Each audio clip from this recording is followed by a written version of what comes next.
Jadi harus dengan cara diculik atau dilarikan. Karena di sini kami kalau ngepel rumah pakai kotoran sapi, kotoran kerbau seminggu sekali. Di sini selanjutnya kita telah sampai di Sasak Village Sade. Terus saksikan perjalanan kita di desa Sasak Village Sade ini. Oke teman-teman. Ini tak pertanyaan.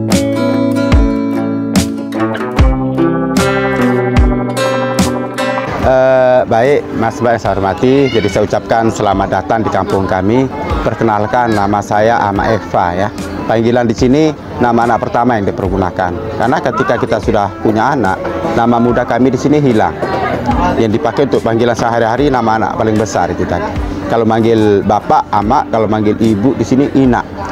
Ina. Ya. Jadi anak pertama itu laki ataupun perempuan, tetap nama anak pertama yang dipergunakan. Kecuali di Sasak itu misalkan kita memiliki kasta ataupun marga, maka nama muda tetap dipakai nama anak pertama, tapi ada lalu atau yang perempuannya bayi, gitu ya. Kampung kami ini berdiri, orang tua kami dulu jarang sekali mengerti angka, karena menghitungnya ini berdasarkan dari garis keturunan. Dan di kampung kami ini ada 150 rumah.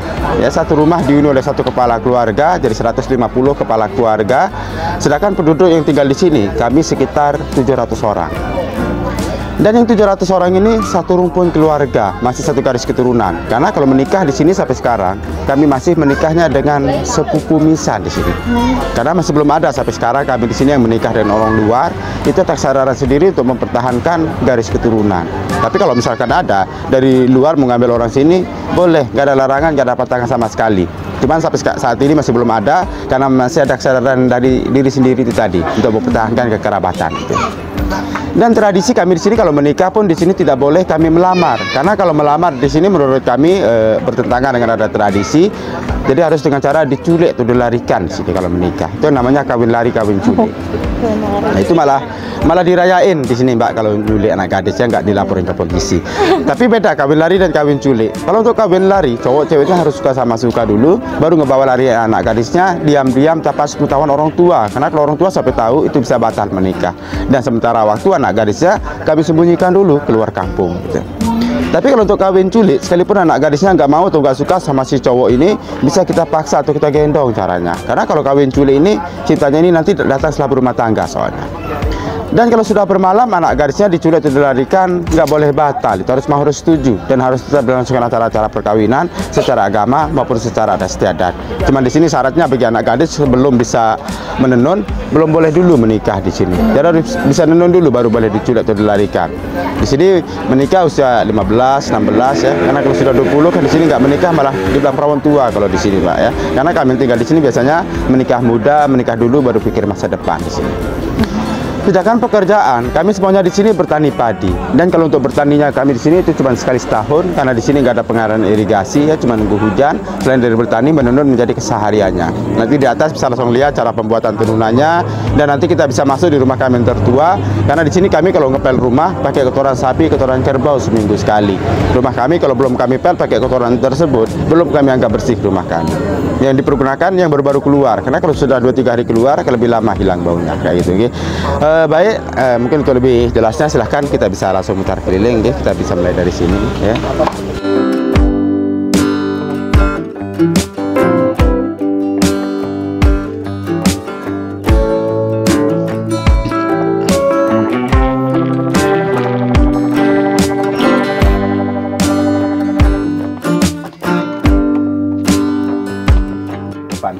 Rumah kan sopan sama yang punya, jadi hati-hati. Banyak sih kenang-kenangan kejedot, okay? Dan sebelum kita masuk sepatunya bisa dilepas di sini. Ayo, mari silakan.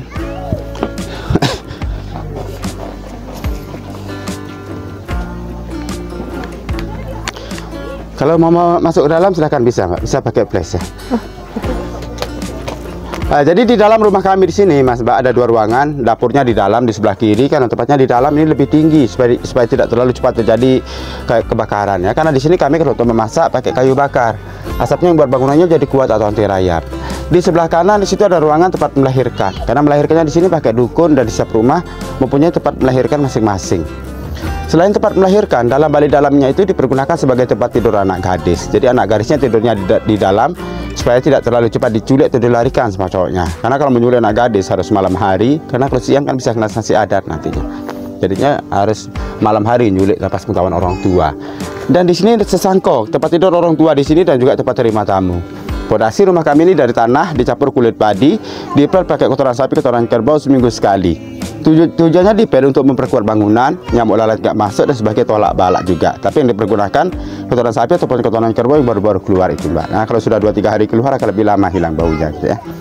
Anak tangganya yang 3 mempunyai arti. Karena sebelum kami yang tinggal di sini beragama Muslim, kami dulu di sini penganut Islam Wetutelu namanya. Dinamakan Islam Wetutelu karena antara Islam, Hindu dan animisme dicampur dengan 3 kepercayaan. Dan kalau dulu di sini itu cuma kiainya saja yang sholat maupun puasa. Tapi setelah dari Pulau Jawa ke Sasak ini dari tahun 1965 baru Muslim semua di sini. Jadi kalau sekarang kan harus sendiri-sendiri sholat, sudah nggak bisa lagi diwakili. Itu masih dari anak tangga. Tidurnya pakai tikar di sini karena kadang pakai kasur kalau di sini.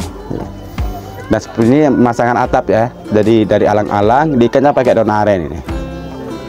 Ya dipasang dari bawah dulu, baru ke atas. Dan kalau sudah bocor di satu titik, semua sekali itu diganti, nggak bisa disulam ataupun ditambal. Gitu ya. Mau foto? Kalau mau dibantu bisa dibantu.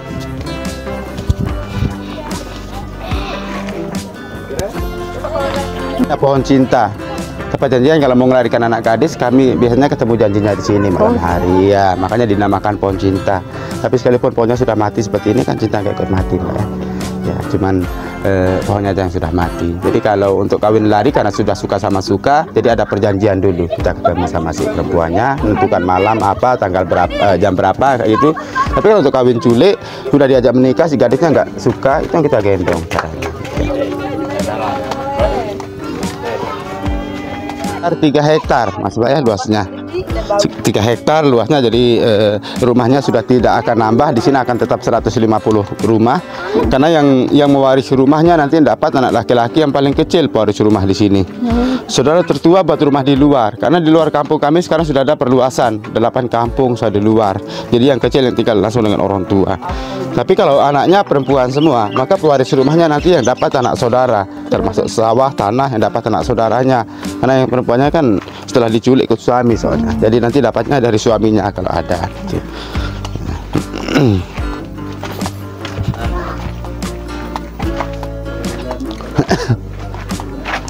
Luas dari kampung kami ini sekitar 3 hektar ya luasnya.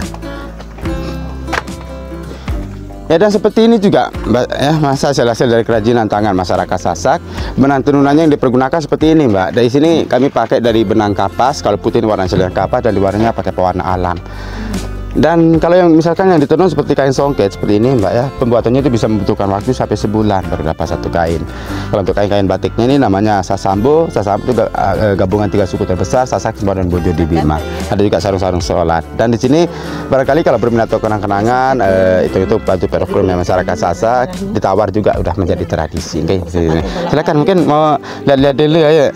Nah, kali berminat untuk kenang-kenangan maupun datang ke sini, ada kain-kain sarung, ada baju yang sudah jadi baju juga ada, kayak baju altar gitu.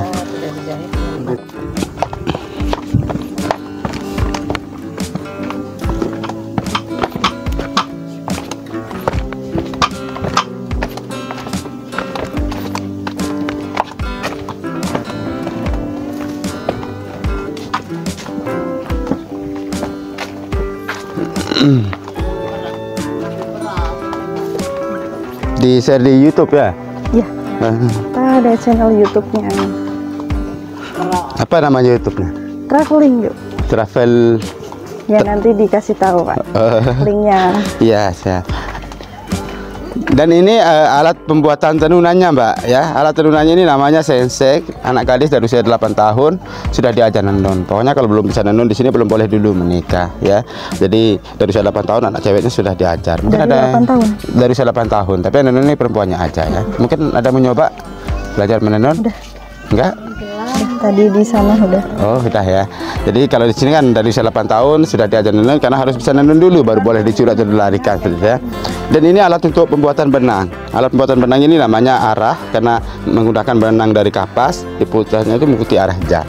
Gitu. Jadi kalau ini kan kapas, beda sama kapuk, Mbak. Kalau kapuk kan pohonnya besar-besar ya. Kalau kapas seperti ini buahnya. Ya ini yang sudah tua dia akan mekar sendiri seperti ini. Ini proses pembuatan benang. Mudeng. Ya.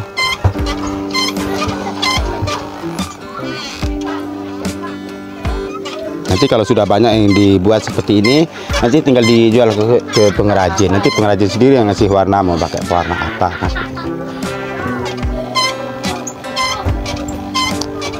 Oke, lanjut.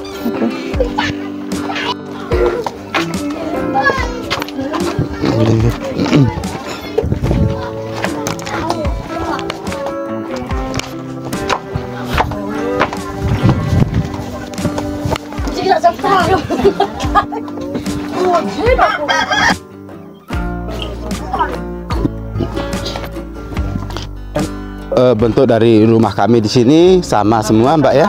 Paling itu hanya ukurannya saja yang beda besar kecilnya. Dan sekali lagi kami di sini tidak ada kayak kasta ataupun marga. Jadi kami di sini sama semua. Di Kampung Sade ini oleh kepala suku, sebutannya di sini liang. Dan jeruk liangnya ini pun turun temurun. Batasannya itu sampai sudah sepuh gitu. Nah, ketika nanti sudah sepuh dilepas ke saudara ataupun ke anak seperti itu jabatannya, tapi tidak memiliki batas jabatan. Dan juga kepala suku ini tidak memiliki rumah dinas gitu. Dan ini lumbungnya, Mbak, simpan padi di atas. Karena kami di sini bertani sekali setahun, hasil panen disimpan di atas untuk konsumsi sendiri. Nanya pakai tangga pintunya itu, dan di setiap tiangnya di sini dibuatkan penghalang tikus yang ini. Ini penghalang tikus sampai di sini tuh. Makanya di setiap tiang dibuatkan penghalang tikus. Lumbung padi ini yang menjadi ikon dari Pulau Lombok, simbolnya. Karena peta dari Pulau Lombok itu sendiri mirip-mirip lumbung padi saja. Oke.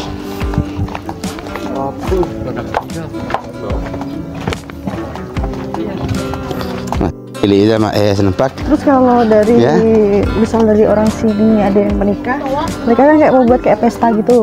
Ya. Pestanya di biasanya menikahnya pada saat musim kemarau ya, biar nanti sawahnya tuh kering, nggak ada yang ditanami. Makanya di sawah-sawah nanti acaranya itu. Nah, gitu. Kita sudah turun lagi ya. Nah, dan ini balai pertemuan warga, namanya Beruga Sekenam. Beruga itu nama bangunan, Sagarnya tiang, dan namanya tiang karena memiliki 6 tiang. Jadi kalau tidak ada acara-acara ataupun perkawinan di sini sudah tempatnya. Kayak pesta-pestanya gitu. Kalau pesta biasanya di sawah, tempat yang lebih luas ya. Kalau di sini kayak di rumah gitu ya. Iya, kalau di sini kan hanya sebagai tempat-tempat balai pertemuan ataupun ada acara-acara perkawinan, karena sedikit kan bisa di sini. Ini rumah kepala suku. Nanti ketika ada yang mau dimusyawarahkan dipimpin oleh kepala suku atau juru beliau. Nah, kalau kepala sukunya sendiri ya, lagi di mana? Sekarang lagi kurang sehat. Oh gitu. Kurang sehat, sudah lama. Itu teman-teman. Jadi itu tadi udah dijelasin sama bapaknya. Kita udah keliling dari rumah ke rumah karena udah dijelasin juga karena pembuatan dari atapnya itu tadi kan dari alang-alang. Prosesnya itu kalau diganti minimal 7 tahun. Kadang bisa lebih, kadang bisa kurang, kadang juga bisa sampai 10 tahun. Nah kalau di sini tuh tadi tempat Beruga Sekenam, di sini tuh tempat untuk kayak balai pertemuan gitu, untuk pertemuan kayak mau menikah, terus kayak rapat dan lain-lain. Kalau di sebelah sana itu rumah dari kepala suku, kebetulan kita belum bisa ketemu sama kepala sukunya karena sedang kurang enak badan. Itu teman-teman.